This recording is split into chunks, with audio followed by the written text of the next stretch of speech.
ലോകത്തിലെ തന്നെ വിലപിടിപ്പുള്ള ഈത്തപ്പഴങ്ങളിൽ ഒന്നാണ് മദീനയിൽ കിട്ടുന്ന അജ്വ. ഇതിന് പിന്നിൽ പ്രവാചകന്റെ ഒരു കഥയുണ്ട്. ഒരു ജൂതന്റെ അടിമയായ വിശ്വാസിയെ മോചിപ്പിക്കാൻ മുഹമ്മദ് നബി റസൂലുള്ളാഹി ആവശ്യപ്പെട്ടപ്പോൾ 300 ഈത്തപ്പന തൈകൾ കൊണ്ടുവന്ന് നട്ട് അതിൽ കായ്കൾ വന്നാലേ മോചിപ്പിക്കൂ എന്ന് അയാൾ റസൂലിനെ വെല്ലുവിളിച്ചു.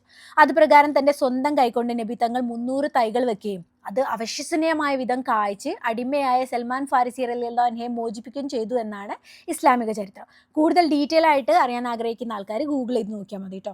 മുഹമ്മദ് നബിക്ക് ഏറ്റവും ഇഷ്ടപ്പെട്ട ഈത്തപ്പഴമാണ് അജ്വ. ഒരാൾ രാവിലെ 7 അജ്വ ഈത്തപ്പഴങ്ങൾ കഴിച്ചാൽ അയാൾക്ക് ആ ദിവസം യാതൊരുവിധ വിഷവും ഏൽക്കില്ല എന്ന് റസൂൽ പറഞ്ഞിട്ടുണ്ട്.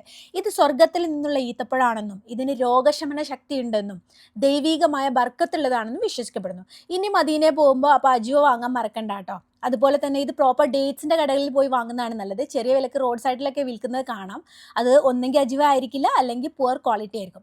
അജ്വ ഈത്തപ്പഴത്തെക്കുറിച്ച് കൂടുതൽ അറിയാവുന്ന ആൾക്കാർ ഷെയർ ചെയ്യാൻ മറക്കരുത്.